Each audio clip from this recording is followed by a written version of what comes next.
محمدا عبده ورسوله الذي أرسله الله تعالى بالحق بشيرا ونذيرا وداعيا إلى الله بإذنه وسراجا منيرا أما بعد فقد قال الله تعالى في كلامه المجيد وفرقانه الحميد أعوذ بالله من الشيطان الرجيم بسم الله الرحمن الرحيم والضحى والليل إذا سجى ما ودعك ربك وما قلى وللآخرة خير لك من الأولى ولسوف يعطيك ربك فترضى إلى آخر الآية صدق الله المولانا العظيم وصدق رسوله النبي الحبيب الكريم إن الله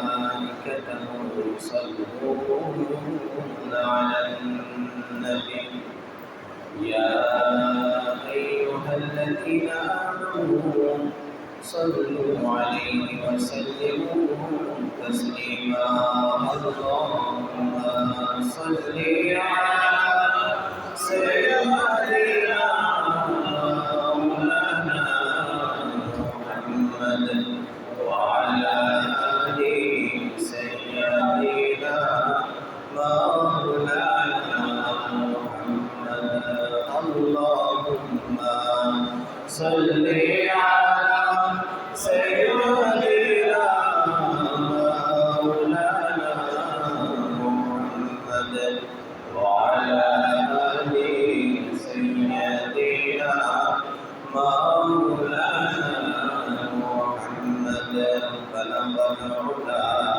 بكماله كشف الرجاء بجماله حسنت جميع خصاله صلوا عليه وآله سبحانك لا علم لنا إلا ما علمتنا إنك أنت العليم الحكيم محترم حاضرين সম্মানিত উপস্থিত মুসল্লিয়ান কিরাম সর্বপ্রথম সকলে মহান রব্বুল আলামিনের শাহী দরবারে অসংখ্য অগণিত শুকরিয়া আদায় করি যে মহান মালিক যে মহান মালিক আমাদেরকে সকল কর্মব্যস্ততা থেকে বিরত রেখে মসজিদমুখী করে উম্মতের উলামায়ে কেরামের জবান থেকে কোরআন ও হাদিসের আলোকে দ্বীনি নসিহত শ্রবণ করার তৌফিক দান করেছেন সেই জন্য সকলে অন্তর থেকে আল্লাহ তাআলার প্রেম ভালোবাসা মুহাব্বত দিয়ে সুউচ্চ কণ্ঠে কালিমাতুশ শুকর আদায় করে বলি আলহামদুলিল্লাহ। সাথে সাথে সেই মহান মানবতার মুক্তিদূত আকায়ে নামদার তাজদারে মদিনা ফখরে দো আলম সরকার কায়নাত জিগর গোশায়ে আমিনা রাহমাতুল আলামিন শফিউল মুজনিবিন হযরত মুহাম্মদ মুস্তাফা সাল্লাল্লাহু আলাইহি ওয়াসাল্লামের উপরে লাখ কোটি দরুদ ও সালামের হাদিয়া পেশ করি সকলে একবার বলি সাল্লাল্লাহু আলাইহি ওয়াসাল্লাম। আল্লাহ পাক রব্বুল আলামিন পৃথিবীতে অসংখ্য অগণিত জিনিস বা নিয়ামত সৃষ্টি করেছেন। তার মধ্যে আল্লাহ তাআলা যত ভালো জিনিস সৃষ্টি করেছেন পক্ষান্তরে খারাপ জিনিসও আল্লাহ তাআলা সৃষ্টি করেছেন। ভালো খারাপের সমন্বয়ে আল্লাহ তাআলা পৃথিবীকে সাজিয়েছেন। কারণ দিন সব সময় যদি দিন হয় তাহলে রাতের গুরুত্ব মানুষের বুঝে আসবে না। যদি সব সময় রাত হয় তাহলে দিনের গুরুত্ব মানুষের বুঝে আসবে না। সেই কারণে যদি সবগুলো মানুষ ভালো হয়, খারাপ মানুষের বা খারাপ থাকলে এই অবস্থা হয় সেটা কোনোদিনও বুঝে আসবে না। আবার সবাই যদি খারাপ হয় তাহলে ভালোর গুরুত্ব থাকবে না। সেই কারণে আল্লাহ পাক রব্বুল আলামিন শুধু আজকে না, যখন থেকে মানুষের সৃষ্টি তখন থেকে আল্লাহ তাআলা একজন দামি মানুষ যেমন সৃষ্টি করেছে, অপর পাশে আরেকজন নির্দিষ্টতম শ্রেণী আল্লাহ তাআলা সৃষ্টি করে দিয়েছে। একজন হলেন আদম আলাইহিস সালাম, আরেকজন হলেন ইবলিস। একজন হল হযরত আদম আলাইহিস সালাম, আরেকজন হলেন ইবলিস। আল্লাহ পাক রব্বুল আলামিন হাদিসের মধ্যে এসেছে, যখন হযরত আদম আলাইহিস সালামকে আল্লাহ তাআলা রূহ ঢুকাই দিলেন, প্রথমত হযরত আদম আলাইহিস সালামের পূর্ণাঙ্গ শরীর আল্লাহ তাআলা সৃষ্টি করার পরে আরশের ডান পাশে 40 বছর পর্যন্ত শোয়াই রেখেছিলেন। সুবহানাল্লাহ। 40 বছর পর্যন্ত আদম আলাইহিস সালামকে শোয়াই রেখেছিলেন। শোয়াই রাখার পরে তখন সেই 40 বছরে ফেরেশতা জগতের এমন কোনো ফেরেশতা নেই যারা আদম আলাইহিস সালামের ভিতরে ঢুকে নেয়। সুবহানাল্লাহ। প্রত্যেকটা ফেরেশতা আদম আলাইহিস সালামের শরীরে গিয়ে ঢুকে ঢুকে দেখে আসছে যে আল্লাহ তাআলা নতুন এক সৃষ্টি আল্লাহ তৈরি করেছেন, এটা কেমন, কোথায় কি আছে, এটা দেখার জন্য আল্লাহ তাআলা সুযোগ দিলেন, গিয়ে দেখা আসো এটা কেমন জাতি আমি সৃষ্টি করে যাচ্ছে। তখন প্রত্যেকটা ফেরেশতা আদম আলাইহিস সালামের শরীরের ভিতরে ঢুকে পড়েছে। এখন ইবলিস সে তো ফেরেশতাদের শিক্ষক ছিলেন, ফেরেশতাদের শিক্ষক, তার নাম ছিল কি আজাজিল। ফেরেশতাদের মধ্যে উন্নত মানের জলিলুল কদর ফেরেশতা তিনি ছিলেন হযরত আজাজিল, তার নাম ছিল। পরে তিনি যখন হযরত আদম আলাইহিস সালামের শরীরের ভিতরে ঢুকে পড়ল, তখন প্রত্যেকটা জিনিস নিয়ে গবেষণা শুরু করে দিল। কারণ আমাদের মধ্যে অনেকে এরকম যদি জানে, সে চিন্তা করে এটা কেমনে বানাইছে, এটা কিভাবে হলো, এটা কীরকম, এটার কাজ কি, এরকম জিজ্ঞেস করে। ইবলিস খুব সেরকম, যেহেতু তার কাছে সব কিছু জানা ছিল এবং আল্লাহ তাআলা তাকে খুব দামি বানিয়েছিলেন, সে কারণে আল্লাহ তাআলার কাছে প্রশ্ন করা শুরু করলেন। তখনও কোথায় হযরত আদম আলাইহিস সালামের শরীরের ভিতরে, তখন আল্লাহ তাআলাকে জিজ্ঞেস করলেন যে এখন এই যে এখানে একটা জিনিস দেখা যায়, চারিদিকে ঘিরা, মাঝখানে অন্ধকার, কিছুই দেখা যাচ্ছে না, এটা তো আপনি কি বানাইছেন, এই জিনিসটা একটু আমাকে বলেন। তখন আল্লাহ তাআলা বললেন, এটা আমি মানুষের অন্তর সৃষ্টি করেছি। সুবহানাল্লাহ। তারপর হযরত আজাজিল ফেরেশতা, তখন তো তিনি আল্লাহ তাআলার কাছ থেকে বিতাড়িত হইলেন। তারপরে তখন আজাজিল ফেরেশতা আল্লাহ তাআলাকে বললেন, তাহলে আমাকে একটু সুযোগ দেন, সেখানে আমি ঢুকি। আল্লাহ তাআলা অনুরোধ করলেন। তখন আল্লাহ তাআলা বললেন যে আমি তোমাদেরকে শরীরে ঢুকার অনুমতি দিয়েছি, তোমরা যা যা দেখা দরকার পুরা শরীরের মধ্যে তোমরা চাইতে পারো, ঢুকতে পারো। কিন্তু এই যে একটা সীমাবদ্ধতা আমি সৃষ্টি করে দিয়েছি, এই যে একটা কলম আমি সৃষ্টি করে দিয়েছি, চারিদিকে বাইন্ডিং দিয়ে শক্ত করে মজবুত করে আমি বানিয়ে দিলাম, এটার ভিতরে তুমি না, সৃষ্টি জগতে কেউ ঢুকার অনুমতি নাই। সুবহানাল্লাহ। এই জন্য আমি কলমটাকে পবিত্র বানাই। তখন ফেরেশতা অনেক কাকুতি বিনতি করার পরেও আজাজিল ফেরেশতা ঢুকতে পারে নাই। এরপরে অনেক আগ্রহ, কারণ যেখানে ঢুকতে দেয় নাই, যেখানে মানুষের নিষেধ যাওয়া, সেখানে যাইতে একটু আগ্রহ বেশি। যেহেতু আল্লাহ পাক আজাজিল ফেরেশতাকে সেখানে ঢুকতে দেয় নাই, তখন তার মাথা হয়েছে গরম। আল্লাহ তাআলাকে তিনি বললেন, আমার জীবনে একবার হলেও আমি সেখানে ঢুকে দেখার চেষ্টা করবো, আপনি আমাকে অনুমতি দিবেন। তখন আল্লাহ তাআলা বললেন, অনুমতি কারণে যদি তুমি চাও তাহলে তুমি চাইলে একটু ঘুরে আসতে পারো। সুবহানাল্লাহ বলবেন। তারপরে আজাজিল ফেরেশতাকে আল্লাহ তাআলা অনুমতি দিলেন। অনুমতি দেওয়ার পরে সেই আজাজিলের যে অবস্থা হয়েছিল কলমটা দেখার পরে, সেটা হচ্ছে অত্যন্ত নির্মম অবস্থা।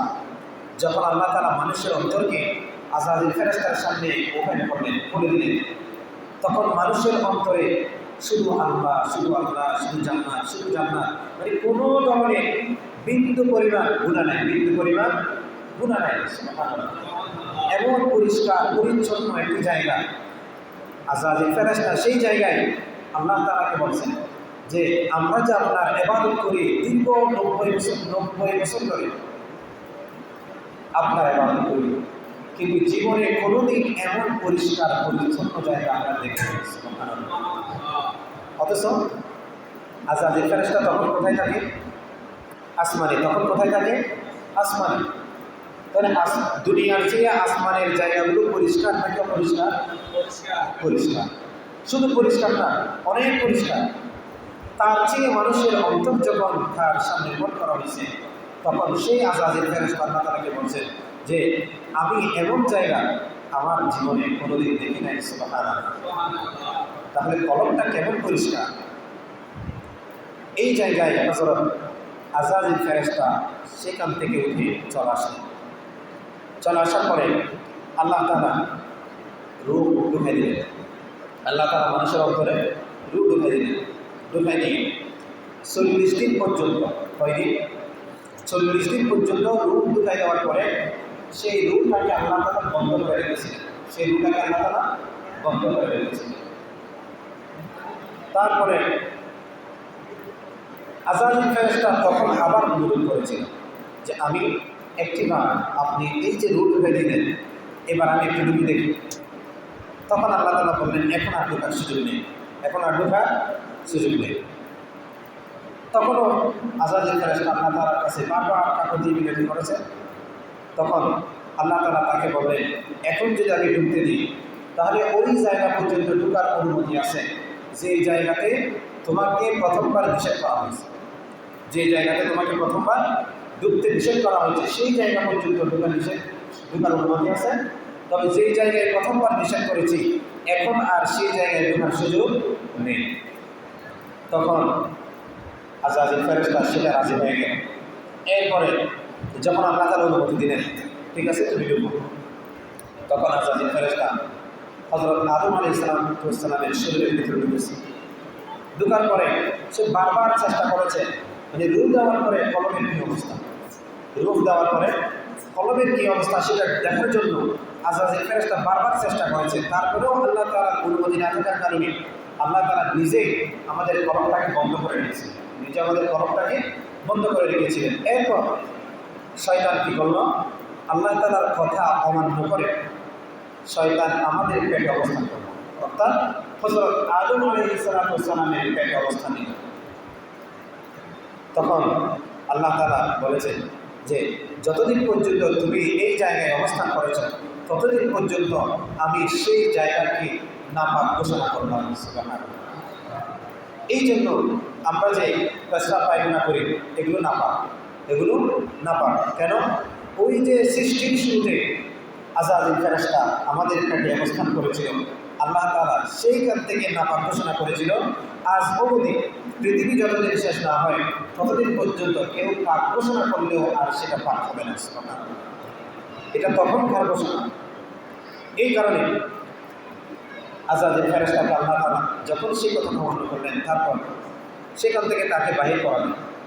বাহির করার পরে সাথে সাথে হযরত আদম আলাইহিস সালামকে যেহেতু 40 দিন পর্যন্ত রূহ দেওয়ার পরে রূহটা স্তব্ধ করে রেখেছে। তারপরে হযরত আজরাইল ফেরেশতা তিনি যখন ছিলেন তাকে বাহির করা হয়েছে। বাহির করে এরপর আল্লাহ তাআলা হযরত আদম আলাইহিস সালামকে নতুন করে রূপ ধারণ করালেন, নতুন করে রূপ ধারণ করালেন। হযরত আদম আলাইহিস সালাম সর্বপ্রথম তিনি কাশি দিয়ে ঘুম থেকে যেমন আমরা জাগ্রত হই সেইভাবে তিনি জাগ্রত হয়ে সর্বপ্রথম তিনি আলহামদুলিল্লাহ বলে উঠে গেলেন। সুবহানাল্লাহ। এরপর উঠে চোখ খুললেন। চোখ খোলার পরে হযরত আদম আলাইহিস সালাম আকাশের দিকে আল্লাহ তাআলার আরশের দিকে তাকালেন। আল্লাহ তাআলার আরশের দিকে দেখলেন। আরশের দিকে দেখার পরে হঠাৎ তিনি চমকে গেলেন। সেই আরশের ডান পাশে লেখা আছে লা ইলাহা ইল্লাল্লাহ মুহাম্মাদুর রাসূলুল্লাহ সাল্লাল্লাহু আলাইহি ওয়াসাল্লাম। সাথে সাথে হযরত আদম আলাইহিস সালাম আরশের ডান পাশের লেখাটা পড়ে ফেললেন লা ইলাহা ইল্লাল্লাহ মুহাম্মাদুর রাসূলুল্লাহ সাল্লাল্লাহু আলাইহি ওয়াসাল্লাম। এরপরে তিনি জিজ্ঞেস করলেন রব্বুল আলামিন, মাত্র আজকের সৃষ্টি, আজকে আপনি আমাকে নতুন রূপ দিয়েছেন, আজকে আমাকে বানালেন, তবে আপনার আরশের ডান পাশে যেই একটা ব্যক্তির নাম দেখা যায়, আপনার নামের পাশে যেগুলি শব্দ দেখা যায়, এই শব্দগুলোর একটু ব্যাখ্যা আমাদের দেন। তখন হযরত আদম আলাইহিসসালামকে আল্লাহ তাআলা বলেছিলেন যে দেখো, এই মুহাম্মদ তিনি হলেন তোমার সন্তানদের মধ্যে সর্বোত্তম সন্তান, তোমার সন্তানদের মধ্যে সর্বোত্তম সন্তান। সুবহানাল্লাহ। তোমার পেট থেকে বা তোমার গর্ভ থেকে যেই সমস্ত সন্তান পৃথিবীতে জন্মগ্রহণ করবে, পৃথিবীর শুরু থেকে নিয়ে শেষ পর্যন্ত তার মতো কোনো সন্তান আমি সৃষ্টি করবো না। সুবহানাল্লাহ। তার ফজিলত কি? তখন আল্লাহ তাআলা বললেন, যদি তুমিও তার নাম ধরে দোয়া করো তাহলে তোমার দোয়া কবুল হয়ে যাবে। সুবহানাল্লাহ। হযরত আদম আলাইহিস সালামকে তিনি তখন বললেন যে এই ছেলেটার মাধ্যমে মানুষ দোয়া করবে, ইস্তেগফার করবে, আমার কাছে চাইবে, তাহলে আমি সাথে সাথে তাদেরকে দিয়ে দিব। সুবহানাল্লাহ। এই জন্য আমি আজকে সূরা তেলাওয়াত করেছিলাম, সূরাতুল দুহা, কোরআন শরীফে 93 নম্বর সূরা। এটা বেশ কম সবাই চিনেন, সবাই জানেন, নাম শুনেছেন। ওয়াদ-দুহা ওয়াল-লাইলি ইযা সাজা। এই সূরার মধ্যে একটি আয়াত আল্লাহ তাআলা অবতীর্ণ করেছিলেন, ওয়ালা সাউফা ইউতিকা রাব্বুকা ফাতারদা। রাসূল সাল্লাল্লাহু আলাইহি ওয়াসাল্লাম যখন জন্মগ্রহণ করেছিলেন, জন্ম থেকেই রাসূল সাল্লাল্লাহু আলাইহি ওয়াসাল্লাম কষ্টে বড় হয়েছে। জন্ম থেকে রাসূল সাল্লাল্লাহু আলাইহি ওয়াসাল্লাম কষ্ট বড় হয়েছে, অত্যন্ত নির্মমভাবে তিনি বড় হয়েছিলেন। কঠোর সাধনার মাধ্যমে তিনি বড় হয়েছিলেন। কখনো তার মা ছিল না, কখনো বাবা ছিল না, কখনো চাচা, কখনো কেউ রাসূল সাল্লাল্লাহু আলাইহি ওয়াসাল্লামকে সহযোগিতা করে নাই। এমন নির্মমতার মাধ্যমে রাসূল সাল্লাল্লাহু আলাইহি ওয়াসাল্লাম ধীরে ধীরে বেড়ে উঠেছিলেন। কিন্তু রাসূল সাল্লাল্লাহু আলাইহি ওয়াসাল্লাম একদিন হঠাৎ নবুয়ত পাওয়ার পরে রাসূল সাল্লাল্লাহু আলাইহি ওয়াসাল্লাম আঙ্গুল কেটে ফেলেছিলেন। রাসূল সাল্লাল্লাহু আলাইহি ওয়াসাল্লাম আঙ্গুল কেটে ফেলেছিলেন। তখন রাসূল সাল্লাল্লাহু আলাইহি ওয়াসাল্লাম একটু ব্যথিত হলেন। আঙ্গুল কেটে যখন রক্ত আসছিল তখন রাসূল সাল্লাল্লাহু আলাইহি ওয়াসাল্লাম ব্যথিত হলেন। এরপরে রাসূল সাল্লাল্লাহু আলাইহি ওয়াসাল্লাম একটু বড় আওয়াজে বললেন যে আজকে আঙ্গুল কাটার কারণে আমার অনেক কষ্ট হচ্ছে, আজকে আঙ্গুল কাটার কারণে আমার অনেক কষ্ট হচ্ছে। এই কথাটা আবু লাহাবের স্ত্রী উম্মে জামিল সে শুনে ফেলেছিল। তখন আবু লাহাবের স্ত্রী রাসূল সাল্লাল্লাহু আলাইহি ওয়াসাল্লামকে বলেছেন, কি বলেছিল, যে দেখো, তোমার তো সবচেয়ে বেশি কষ্ট হয়েছে ইসলাম প্রচার করতে। সুবহানাল্লাহ বলেন না? তোমার আঙ্গুল কাটার কারণে আজকে তুমি যে কষ্ট পাচ্ছ, তোমার সবচেয়ে বেশি কষ্ট হয়েছে ইসলাম প্রচার করতে। তুমি সেটাই স্বীকার করো, বা আঙ্গুল কাটতে কি কষ্ট। তবে দেখো, যেই খোদার ইসলাম, যে খোদার তাওহীদ তুমি প্রচার করেছ, সে তোমাকে বারবার আঘাত দিচ্ছে। নাউযুবিল্লাহ। সেই তোমাকে বারবার আঘাত দিচ্ছে। এই কথা যখন বলেছিল উম্মে জামিল, আবু লাহাবের স্ত্রী, রাসূল সাল্লাল্লাহু আলাইহি ওয়াসাল্লাম খুবই মর্মাহত হলেন। জীবনে যতটুকু কষ্ট না তাদের কাছ থেকে পেয়েছিলেন, তার চেয়ে বেশি কষ্ট পেয়েছিলেন আবু লাহাবের স্ত্রী উম্মে জামিল যখন এই কথা বলেছিল যে তোমাকে আল্লাহ তাআলা বাদ দিয়ে দিয়েছে, তোমার সাথে আল্লাহ তাআলা রাগ করেছে, তোমার কাছে আল্লাহ তাআলা আর কখনো আসবে না, তোমাকে বারবার আঘাত দিচ্ছে। এই কথা যখন উম্মে জামিলের মুখ থেকে বাইরে হয়েছিল, রাসূল সাল্লাল্লাহু আলাইহি ওয়াসাল্লাম অত্যন্ত বেশি কষ্ট পেয়েনি। তখন সাথে সাথে আল্লাহ তাআলার পক্ষ থেকে আল্লাহ তাআলা সূরা নাযিল করে দিলেন, সূরাতুল দুহা নাযিল করলেন। সুবহানাল্লাহ। কি বললেন? আল্লাহ তাআলা এটা ইরশাদ করতে চেয়েছিলেন যে আমি রাত দিন সৃষ্টি করেছি, যদি আমি না থাকতাম, পৃথিবীতে যদি খোদা নামক কোনো একজন না থাকতো, তাহলে পৃথিবীতে রাত দিন কিছুই হতো না। পৃথিবীতে রাত দিন কিছুই হতো না। রাত দিনের এই পরিবর্তন এটাই তো স্বীকৃত দেয় যে আমি আছি, এটাই তো স্বীকৃত দেয়। সুতরাং আমি শপথ করে বলি, ওয়াদ-দুহা, দিনের শপথ, পূর্বাহ্নের শপথ, ওয়াল-লাইলি ইযা সাজা, রাতের শপথ, যখন সেই রাত অন্ধকারে আচ্ছাদিত হয়ে যায়। মা ওয়াদ্দাআকা রাব্বুকা ওয়া মা ক্বালা, আমি মুহাম্মদকে ছাড়ি নাই, মুহাম্মদের সাথে রাগ করি নাই। সুবহানাল্লাহ। সাথে সাথে উম্মে জামিলের উত্তর সরাসরি আসছে থেকেই চলে আসছে। সুবহানাল্লাহ। মা ওয়াদ্দাআকা রাব্বুকা ওয়া মা ক্বালা। এরপরে রাসূল সাল্লাল্লাহু আলাইহি ওয়াসাল্লামকে সান্ত্বনা দেওয়ার জন্য বলেছেন, ওয়ালাল আখিরাতু খায়রুল লাকা মিনাল উলা। হে রাসূল, আপনি রাগ করবেন না, আখিরাতু খায়রুল লাকা মিনাল উলা, আপনার বর্তমান যে পরিস্থিতি, সেই পরিস্থিতি থেকে আপনি উঠে আসবেন। আপনার যে কষ্ট, এই কষ্টটা আমি দূরীভূত করব। শীঘ্রই আপনার বর্তমান পরিস্থিতি, সামনের পরিস্থিতি এর চেয়ে আরও বেশি ভালো হবে। সুবহানাল্লাহ। এখন যে পরিস্থিতি আছে তার চেয়ে আরও বেশি ভালো হবে। ওয়ালাল আখিরাতু খায়রুল লাকা মিনাল উলা ওয়ালা সাওফা ইউতিকা রাব্বুকা ফাতারদা। এরপরে সান্ত্বনা দেওয়ার জন্য বলেছেন কোরআন শরীফের মধ্যে তফসিরে ইবনে কাসির তফসিরে মাযহারির মধ্যে কাজী সানাউল্লাহ ফানিকুদ্দিন রাহমাতুল্লাহ আলাইহি তিনি বলেছেন কোরআন শরীফের মধ্যে দুটি আয়াত এমন আছে যে দুটি আয়াত পড়লে মানুষ যদি চিন্তা করে আল্লাহ তাআলার কাছ থেকে কিছু চাইবে তাহলে তাদের আর কোনো আক্ষেপ থাকবে না। সুবহানাল্লাহ। তার মধ্যে থেকে সর্বপ্রথম যেই আশার আয়াত সেই আশার আয়াতটা হল ওয়ালা সাউফা ইউতিকা রাব্বুকা ফাতারদা। কারণ আল্লাহ তাআলা সেই আয়াতের মধ্যে যখন নাযিল করা হয় তখন রাসূল সাল্লাল্লাহু আলাইহি ওয়াসাল্লামের সাথে সরাসরি কথা বলেন। সুবহানাল্লাহ। এরপর রাসূল সাল্লাল্লাহু আলাইহি ওয়াসাল্লামকে বলেন যে আমি আপনাকে এত বেশি দান করব, এত বেশি দান করব, আপনি নারাজ থাকবেন না, আপনি সন্তুষ্ট হয়ে যাবেন। সুবহানাল্লাহ। কাজী সানাউল্লাহ ফানিকুদ্দিন রাহমাতুল্লাহ আলাইহি তাফসীরে মাযহারের মধ্যে তিনি লিখেছেন যে হযরত আব্দুল্লাহ ইবনে মাসউদ রাহমাতুল্লাহ আলাইহি তিনি হাদিস বর্ণনা করেছেন যে রাসূল সাল্লাল্লাহু আলাইহি ওয়াসাল্লাম তখন আল্লাহ তাআলাকে বলেছিলেন যে আমি আমার বান্দাদের মধ্যে থেকে একজন বান্দাও যদি জাহান্নামে থাকে ততক্ষণ পর্যন্ত আমি রাজি হব না। সুবহানাল্লাহ। এই কথাটা আল্লাহ তাআলা তারপর আল্লাহ তাআলা মুসলিম হেসে রাসূলকে বললেন তোমার একজন না, তোমার জররা পরিমাণ কোনো ঈমানদার বান্দা যদি জাহান্নামে থেকে থাকে ততক্ষণ পর্যন্ত আমি নিজেও সন্তুষ্ট হব না। সুবহানাল্লাহ। এটাই হচ্ছে দিদার, এটাই হচ্ছে মুলাকাত। ওয়ালা সাউফা ইউতিকা রাব্বুকা ফাতারদা। এই জন্য আশার আয়াত হলো সেটা ওয়ালা সাউফা ইউতিকা রাব্বুকা ফাতারদা। আপনাকে আমি এত বেশি দান করব, আপনি সন্তুষ্ট হয়ে যাবেন, নারাজ থাকবেন না। যতক্ষণ না আপনার একজন উম্মত জাহান্নামে থাকবে ততক্ষণ আমি নিজেও খুশি হব না। সুবহানাল্লাহ। আল্লাহ নিজেও খুশি হবেন না, উম্মতে মুহাম্মদীকে যে জাহান্নামে দিবেন এটা আল্লাহ নিজেও খুশি হবেন না। তারপর উম্মে জামিল হযরত উম্মে জামিল আবু লাহাবের স্ত্রী তাকে সেই জবাবটা প্রদান করলেন এবং এই সূরাটা আবু লাহাবের স্ত্রী উম্মে জামিলকে শুনিয়ে দিলেন ওয়ালা সাউফা ইউতিকা রাব্বুকা ফাতারদা। এরপরে আবু লাহাবের স্ত্রীর মনে কতগুলো প্রশ্ন এসেছিল, যে প্রশ্নের উত্তর আল্লাহ তাআলা নিজে দিয়ে দিয়েছেন। আবু লাহাবের স্ত্রী তিনি ধারণা করেছিলেন যে মুহাম্মদ এতিম ছিল, মুহাম্মদ এতিম ছিল, তাকে আমরা লালন পালন করেছি। মুহাম্মদ তিনি অসহায় নিঃস্ব ছিলেন, তাকে আমরা লালন পালন করেছি, আমরা বড় করেছি। মুহাম্মদ তিনি ধনী ছিলেন না গরিব ছিলেন, তাকে আমরা ধনাঢ্য বানাইছি। আবু লাহাবের স্ত্রীর মনে সেরকম কিছু আসছিল।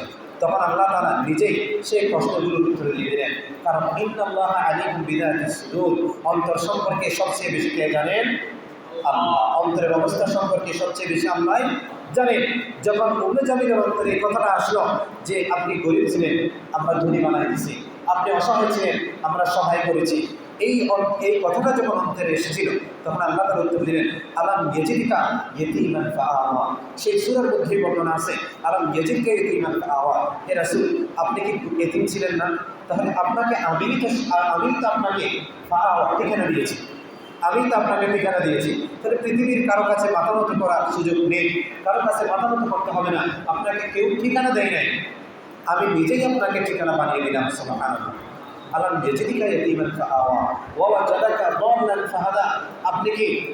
আপনি কি শরীয়ত সম্মত যেই সমস্ত বিষয় আছে এগুলো থেকে বিরত ছিলেন, আপনার কাছে ওহী প্রেরণ করা হয়নি। তবে ওয়া ওয়াজাদাকা দাল্লান ফাহাদা, পরক্ষণে আমি যখন আপনার কাছে ওহী প্রেরণ করলাম তখন আপনি জাতির পথ প্রদর্শন হয়ে গেলেন। সুবহানাল্লাহ।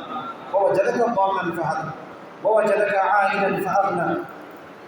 এরপর আপনি ছিলেন নিঃস্ব, অসহায়, আপনার কোনো মাল ধন সম্পদ কিছুই ছিল না। ওয়া ওয়াজাদাকা আইলান ফাআগনা, আমি আপনাকে ধনী বানিয়ে দিয়েছিলাম। সুবহানাল্লাহ। এই কথাটা যখন বলেছিল তখন আরবের লোকেরা তখন হাস্যরসে সবাই বলেছিল মুহাম্মদ তো এতদিন পর্যন্ত আমাদের কাছে যে দাওয়াত প্রেরণ করেছে সেটা একমাত্র ধনী হওয়ার জন্য, নাউজুবিল্লাহ, একমাত্র ধনী হওয়ার জন্য। এই কথাটা যখন আরবের লোকেরা বলতে শুরু করলো, অর্থাৎ আল্লাহ তাআলা যেহেতু ফাআগনা বলে দিয়েছেন, মানে আমি আপনাকে ধনী বানিয়ে দিয়েছি, এই কথাটা যখন বলেছিলেন তখন আরবের লোকেরা হাস্যরসে কত কথা বলতে শুরু করলো যে মুহাম্মদকে আল্লাহ ধনী বানানোর জন্য, সে যার জন্য পাগল হয়েছে সে ধনী বানিয়ে দেওয়ার জন্য এতটুকু করেছে, এই কারণে মুহাম্মদ হয়তো আমাদের কাছে এরকম দাওয়াত দিয়েছে। তখন আল্লাহ তাআলা আবার জবাব দিলেন। তাফসীরের মধ্যে এসেছে যে রাসূল সাল্লাল্লাহু আলাইহি ওয়াসাল্লাম আল্লাহর কাছে সব সময় চাইতেন আল্লাহ আপনি আমাকে এমন কোনোদিন করবেন না যেই দিন আমাকে মানুষের সামনে মাথা নত করতে হবে। সুবহানাল্লাহ। তখন মানে সেটা যে কোনো কারণে হোক, দাওয়াতের কারণে হোক, রেসালতের কারণে হোক, আখিরাতের কারণে হোক, যেন পৃথিবীতে কোনোদিন আমাকে কারো কাছে মাথা মতো করতে না হয়, যেন দাওয়াত দিতে গিয়ে একজন মানুষও ইসলাম গ্রহণ করে নেন এরকম যেন না হয়, মানে আমার যেন কোনোদিন মাথা মতো না হয়। আল্লাহ তাআলার কাছে সব সময় এই দোয়া করতেন।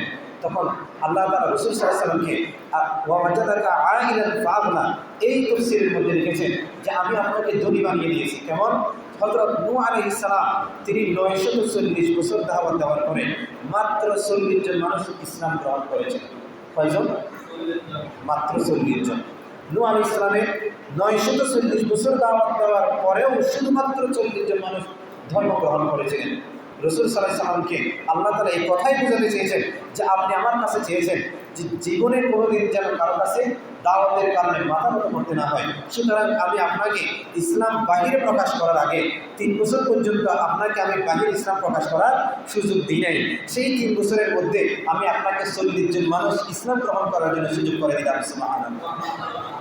সেই গোপন ইসলাম করার ক্ষেত্রে যখন গোপন ইসলাম প্রচার হচ্ছিল তখন রাসূল সাল্লাল্লাহু আলাইহি ওয়াসাল্লামের কাছে গোপনে গোপনে ইসলাম গ্রহণ করেছেন কয়জন? 40 জন। এই কারণে রাসূল সাল্লাল্লাহু আলাইহি ওয়াসাল্লামকে আল্লাহ তাআলা বলেছেন ওয়াজাদাকা আইলান ফাআগনা, আপনি আরবের মানুষদেরকে বলেন আমি সম্পদশালী হই নাই, আমি ধনী হই নাই, তবে আমি কারো কাছে যেন মাথা নত করতে না হয় সেই দিক থেকে আমি ধনী হয়েছি। সুবহানাল্লাহ। ধন সম্পদের দিক থেকে না, আমি ঈমানের দিক থেকে, যেহেতু নূহ আলাইহিস সালাম 940 বছর দাওয়াত দেওয়ার পরেও 40 জন মানুষ ইসলাম গ্রহণ করাইতে পারে নাই, ধর্মতে আনতে পারে নাই, তো এই জন্য রাসূল সাল্লাল্লাহু আলাইহি ওয়াসাল্লাম মানে নিজেই আক্ষেপ করে বলেছিলেন আমাকে যেন এরকম কোনোদিন কারো কাছে গিয়ে খুঁজে পুড়ে দাওয়াত দিতে না হয়, কেউ যেন ইসলাম গ্রহণ করে না এরকম যেন না হয়। তাই আপনি আমাকে ইসলাম যেন নিজে নিজে এসে ইসলাম গ্রহণ করে নেন। তারপরে 40 নম্বরে হযরত ওমর ইবনে খাত্তাব রাদিয়াল্লাহু তাআলা আনহু তিনি নিজেই এসে ইসলাম ধর্ম গ্রহণ করে নিলেন। সুবহানাল্লাহ। কারণ রাসূল সাল্লাল্লাহু আলাইহি ওয়াসাল্লাম আল্লাহ তাআলার কাছে দোয়া করলেন, রব্বুল আলামিন এতদিন পর্যন্ত আমরা 3 বছর গোপন ইসলাম প্রচার করেছি, গোপন ইসলাম প্রচার করেছি, এখন আমাদের মধ্যে 39 জন মানুষ মুসলমান হয়ে গেছে। কয়জন? 39 জন মানুষ মুসলমান হয়ে গেছে, কিন্তু এখনও আমি বাহিরে গিয়ে ইসলাম প্রচার করার সুযোগ পাই নাই। সুতরাং আপনি আমাদের মধ্যে থেকে দুইজন থেকে কোনো একজন মানুষ ইসলাম গ্রহণ করার সুযোগ দেন, হয়তো একজন আবু লাহাব আর একজন হচ্ছেন হযরত ওমর রাদিয়াল্লাহু তাআলা আনহু। কারণ তারা দুইজনেই ছিলেন আরবের মধ্যে সবচেয়ে ধনী মানুষ, তারা দুইজনে ছিলেন আরবের মধ্যে সবচেয়ে ধনী। এরপরে নেতা তো নেতাই, তার চেয়ে তারা ছিলেন ধনী বেশি। এই কারণে হযরত ওমর ইবনে খাত্তাব তিনি ছিলেন বড়, তিনি ছিলেন আরবের মধ্যে নেতা, তাকে কেউ যদি দেখত তাহলে সে অন্তত 10 হাত দূরে দূরে হাঁটত। রাসূল সাল্লাল্লাহু আলাইহি ওয়াসাল্লাম আল্লাহ তাআলার কাছে স্পেশাল দোয়া করেছিলেন এই 2 জন মানুষ থেকে কোনো একজন যেন ইসলাম ধর্ম গ্রহণ করে নেয়, তাহলে আমাদের জন্য ইসলাম প্রচার করতে আরও সুযোগ হবে। রাসূল সাল্লাল্লাহু আলাইহি ওয়াসাল্লাম দোয়া করতে দেরি, কিন্তু হযরত ওমর রাদিয়াল্লাহু তাআলা আনহু এসে ইসলাম গ্রহণ করতে দেরি করে নাই। সুবহানাল্লাহ। যে ওমর রাসূল সাল্লাল্লাহু আলাইহি ওয়াসাল্লামের মাথা কর্তন করার জন্য তলোয়ার নিয়ে যাচ্ছিলেন, সেই ওমরের দিন হঠাৎ পরিবর্তন হয়ে রাসূল সাল্লাল্লাহু আলাইহি ওয়াসাল্লামের হাতে হাত রেখে তিনি ইসলামের জন্য বায়াত গ্রহণ করে নিলেন। সুবহানাল্লাহ। এই জন্য রাসূল সাল্লাল্লাহু আলাইহি ওয়াসাল্লাম আল্লাহ তাআলা বলেছেন ওয়ালা সাউফা ইউতিকা রাব্বুকা ফাতারদা, আপনি যখন যেটা চাইবেন সেটাতে আমি সন্তুষ্ট করে দেব। সুবহানাল্লাহ। আপনি খুশি না হয়ে পারবেন না। রাসূল এই তাফসীরের মাসআলের মধ্যে এসেছে কাজী সরাউল্লাহ পানিপতি তিনি লিখেছেন যখন আল্লাহ তাআলা কিয়ামতের মাঠ উপস্থাপন করবে তখন রাসূল সাল্লাল্লাহু আলাইহি ওয়াসাল্লাম এক পাশে বসে তখন কান্নারত অবস্থায় থাকবেন, উম্মতের জন্য সুপারিশ করতে থাকবেন, উম্মতি উম্মতি বলে কান্না করতে থাকবেন। আল্লাহ তাআলা তখন একদম মহব্বতের জোশে উঠে হযরত রাসূল পাক সাল্লাল্লাহু আলাইহি ওয়াসাল্লামের কাছে চলে আসবেন। এরপর রাসূল সাল্লাল্লাহু আলাইহি ওয়াসাল্লাম বলবেন যে আপনি কি চান? সুবহানাল্লাহ বলেন, আপনি কি চান? তখন যখন আল্লাহ তাআলার হাতের স্পর্শ যখন রাসূল সাল্লাল্লাহু আলাইহি ওয়াসাল্লামের মাথা মোবারকে লাগবে, কুদরতের হাত যখন রাসূল সাল্লাল্লাহু আলাইহি ওয়াসাল্লামের মাথা স্পর্শ করবে, মাথা মোবারক স্পর্শ করবে, তখন রাসূল সাল্লাল্লাহু আলাইহি ওয়াসাল্লাম মাথা উপরের দিকে করে বলবেন যে আমার উম্মত যতক্ষণ পর্যন্ত বাহিরে থাকবে, জান্নাতে ঢুকতে পারবে না, ততক্ষণ পর্যন্ত আমি আমার উম্মতের জন্য সুপারিশ করতে চাই। সুবহানাল্লাহ। এরপরে এই কারণে রাসূল সাল্লাল্লাহু আলাইহি ওয়াসাল্লামের জন্য ওয়ালা সাউফা ইউতিকা রাব্বুকা ফাতারদা, তো তাফসীরের মধ্যে এসেছে এই আয়াতের মতো আশা শুরু আয়াত কোরআনে আরেকটা আছে শুধুমাত্র দুইটা আয়াত, একটা হলো এটা, আরেকটা আয়াত হলো ইয়া ইবাদিয়াল্লাযীনা আসরাফু আলা আনফুসিহিম লা তাকনাতু মির রাহমাতিল্লাহ। আল্লাহর আশা থেকে যেন কখনো নৈরাশ না হয়, আল্লাহর আশা থেকে কখনো যেন নৈরাশ না হয়। আল্লাহ তাআলা এই কথাগুলো রাসূল সাল্লাল্লাহু আলাইহি ওয়াসাল্লাম খুব সুন্দরভাবে উপস্থাপন করেছেন এবং উম্মে জামিল যে রাসূল সাল্লাল্লাহু আলাইহি ওয়াসাল্লামকে তিরস্কার করেছিলেন তার জবাবও দিয়েছিলেন ওয়াজাদাকা আইলান ফাআবনা। এরপর রাসূল সাল্লাল্লাহু আলাইহি ওয়াসাল্লামকে জীবনের জন্য কিছু দিক নির্দেশনা দিয়েছিলেন। ফাআম্মাল ইয়াতীমা ফালা তাকহার ওয়া আম্মাস সাইলা ফালা তানহার ওয়া আম্মা বিনি'মাতি রাব্বিকা ফাহাদ্দিস। হে রাসূল, এখানে আবার সূরা দোহার শুরুর অংশ এবং শেষের অংশের সাথে কোনো ধরনের মিল নাই, কোনো ধরনের কি নেই, মিল নেই। কেমন মিল? যে রাসূল সাল্লাল্লাহু আলাইহি ওয়াসাল্লাম যে ওয়াজাদাকা আইলান ফাআম্মাল ইয়াতীমা ফালা তাকহার, এই আয়াতের অর্থ হলো আপনি যখন কোনো এতিমদেরকে দেখবেন তখন তাদেরকে জাক্ষা দিবেন না, তখন তাদেরকে ঝাঁঝরা করবেন না। তার মানে এই আয়াতের সাথে প্রথম আয়াতের কোনো সম্পর্ক নেই। কেমন? রাসূল সাল্লাল্লাহু আলাইহি ওয়াসাল্লাম যে এতিমদেরকে দেখলে ঝাঁঝরা দিতেন এরকম ছিলেন না। রাসূল সাল্লাল্লাহু আলাইহি ওয়াসাল্লাম ছিলেন সহনশীল, খুব হৃদয় স্নেহময়ী, তিনি ছিলেন একদম স্নেহশীল মানুষ। কোনো ছোটো বাচ্চা দেখলে, কোনো ধরনের এতিম দেখলে রাসূল সাল্লাল্লাহু আলাইহি ওয়াসাল্লাম নিজেই আগ্রহে তাদেরকে সহযোগিতা করতেন। তো তারপরেও রাসূল সাল্লাল্লাহু আলাইহি ওয়াসাল্লামকে এই কথাটা বলার অর্থটা কি? ফাআম্মাল ইয়াতীমা ফালা তাকহার, এই কথা বলার অর্থ হলো আপনার উম্মতের মধ্যে যে সমস্ত মানুষ আছে আমি আপনাকে বলে তাদেরকে বলতেছি। সুবহানাল্লাহ। মানে কারণ আল্লাহ তাআলা স্বয়ং উম্মতের মধ্যে তো কোরআন নাযিল করবেন না, উম্মতের মাঝে কি কোরআন অবতীর্ণ করবেন না। সুতরাং রাসূল সাল্লাল্লাহু আলাইহি ওয়াসাল্লামকে বলে সেটা উম্মতকে শিক্ষা দিচ্ছেন। ফাআম্মাল ইয়াতীমা ফালা তাকহার, যখন কোনো এতিম আপনার সামনে আসবেন তখন আপনি তাকে ঝাঁঝরা করবেন না, তাকে ঝাঁকি দিবেন না, বড় আওয়াজে কথা বলবেন না। ফাআম্মাল ইয়াতীমা ফালা তাকহার ওয়া আম্মাস সাইলা ফালা তানহার, আপনি যখন কোনো অসহায় মানুষ আপনার সম্মুখীন হবে তখন আপনি ফালা তানহার, তাকে বড় আওয়াজে কথা বলবেন না, তাকে বড় আওয়াজে কথা বলবেন না। ওয়া আম্মাস সাইল, এই সাইলের অর্থ হলো কোরআন তাফসীরের মধ্যে এসেছে আমরা সবাই সাইল, এখানে ভিক্ষুক বোঝানো হয়নি। সাইল মানে ভিক্ষুক না, যে যারা খোঁজে তাদেরকে আমরা ভিক্ষুক বলি। অথচ আমি নিজেও ভিক্ষুক। কেমন? আমার এরম নাই, তাহলে আমি যদি অন্যের কাছে যাই সেটাই ভিক্ষুকের অবস্থা, সেটাই ভিক্ষুকের অবস্থা। রাসূল সাল্লাল্লাহু আলাইহি ওয়াসাল্লামকে আল্লাহ তাআলা বুঝাতে চেয়েছিলেন ওয়া আম্মাস সাইলা ফালা তানহার, যখন আপনার কাছে কোনো মানুষ জ্ঞানের জন্য আসবে, কোনো মানুষ জ্ঞানের জন্য আসবে তখন আপনি নির্দ্বিধায় তাদেরকে জ্ঞান বিতরণ করুন। সুবহানাল্লাহ। ওয়া আম্মাস সাইলা ফালা তানহার, এই জন্য রাসূল সাল্লাল্লাহু আলাইহি ওয়াসাল্লাম সাহাবীদের সাথে কেমন আচরণ করতেন?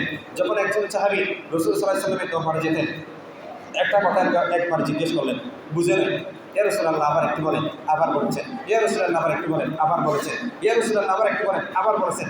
সেরকম হতে হতে একজন সাহাবীকে রাসূল সাল্লাল্লাহু আলাইহি ওয়াসাল্লাম একটা কথা ৭৭ বার বলেছেন। সুবহানাল্লাহ।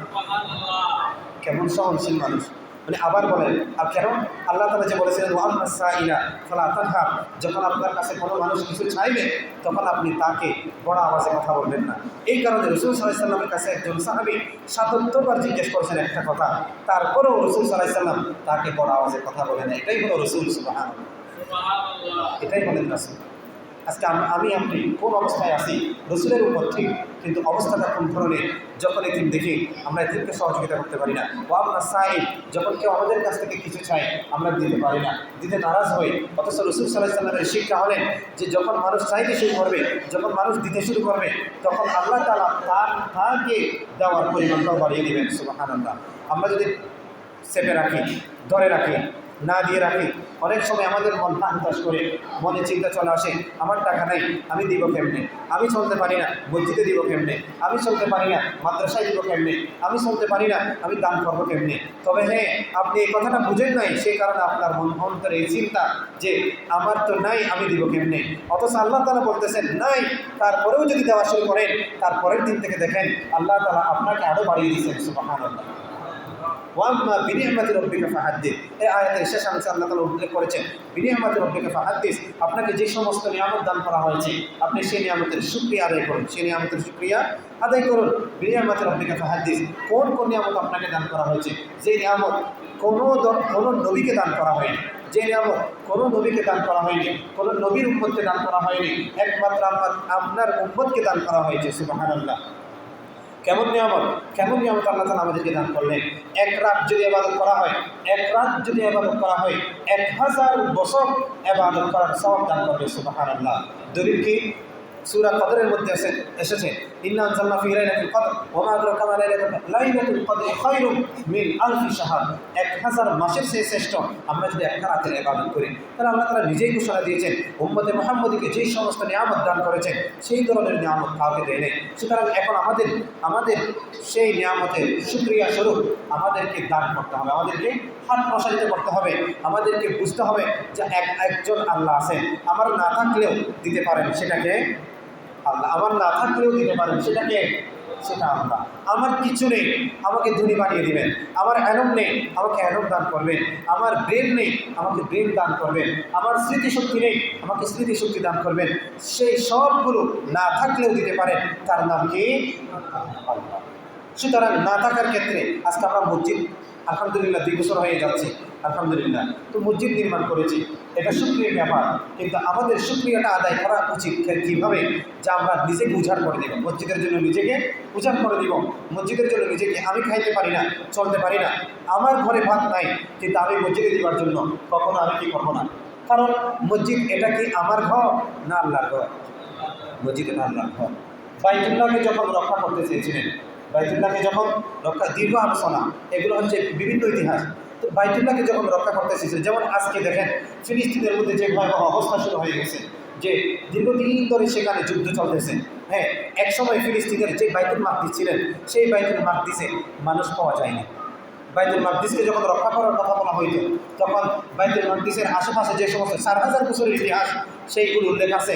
এই যখন বাইতুল মাকদিসের আশেপাশের লোকদেরকে বলা হতো যে আপনারা বাইতুল মাকদিসকে রক্ষা করার জন্য প্রস্তুতি গ্রহণ করেন, তখন তারা সবসময় গায়ে দিয়ে চলত, সবসময় গায়ে দিয়ে চলত।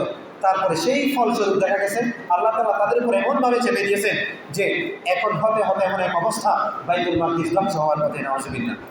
তাহলে যদি আমরা প্রথম থেকে যদি আমরা মসজিদকে আঁকড়ে ধরতে পারি, প্রথম থেকে যদি আমরা মসজিদমুখী হতে পারি, প্রথম থেকে যদি আমি নিজের জীবনটাকে মসজিদের জন্য উৎসর্গ করতে পারি, তাহলে দেখা যাবে আমাদের মসজিদ ইনশাআল্লাহ খুব দ্রুত এগিয়ে যাবে এবং আমাদেরকে আল্লাহ তাআলা জান্নাত পর্যন্ত পৌঁছে দিবে, সুবহানাল্লাহ।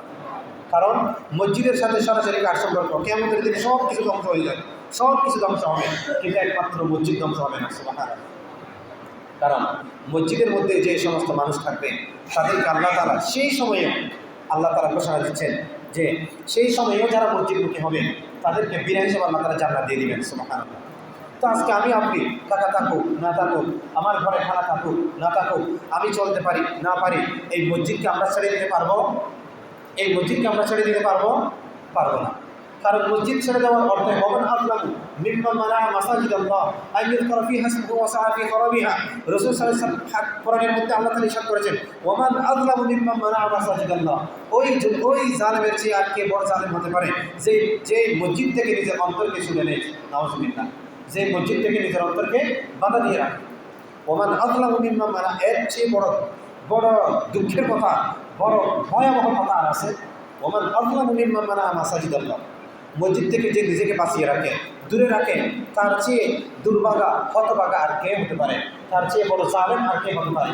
তাহলে আজকে আমি আপনার অবস্থা চিন্তা করেন, যদি মসজিদ থেকে একটু দূরে সরে যায়, তাহলে আমি আপনি জালিমের অন্তর্ভুক্ত, আমি আপনি কিসের অন্তর্ভুক্ত? জালিমের অন্তর্ভুক্ত। যে কথাগুলো বলতেছি সরাসরি কোরআন থেকে, আপনারা যদি চান কোরআন পড়েন, তাফসীর পড়েন, হাদিস পড়েন, বুঝতেই পারবেন। ওমান আযলামু, এই যে সূরা দোহাটা পড়েন, বিশেষ করে পড়লে আপনারা বুঝতে পারবেন। সুতরাং দেখা গেছে আল্লাহ তাআলা যাদের ছিল না সবাইকে আল্লাহ তাআলা দিয়ে আল্লাহ তাআলা সন্তুষ্ট করে দিয়েছেন, সুবহানাল্লাহ। এই জন্য আমরাও হাত উজাড় করব, মসজিদমুখী হব, মাদ্রাসামুখী হব, যেন আমাদের দিকে কোনো ধরনের গাফিলতি না হয়। খালেস নিয়ে যদি দিতে পারি তাহলে আল্লাহ তাআলা আমাদেরকেও দিবেন। আল্লাহ তাআলা আমাদের সবাইকে দান দক্ষিণা এবং মসজিদমুখী হয়ে এবং সব কিছুতে যেন আমরা এগিয়ে থাকতে পারি, অগ্রসর হতে পারি, এবং যে মসজিদ আমাদের সামনে আছে এই মসজিদকে নিয়ে যেন চিরদিন আমরা সামনে অগ্রসর হতে পারি। আল্লাহ তাআলা আমাদের সবাইকে তৌফিক দান করুন, সকলে বলি আমিন। ওয়া আখিরু দাওয়ানা আনিল হামদুলিল্লাহি রাব্বিল আলামিন। আসসালামু আলাইকুম ওয়া রাহমাতুল্লাহি ওয়া বারাকাতুহু।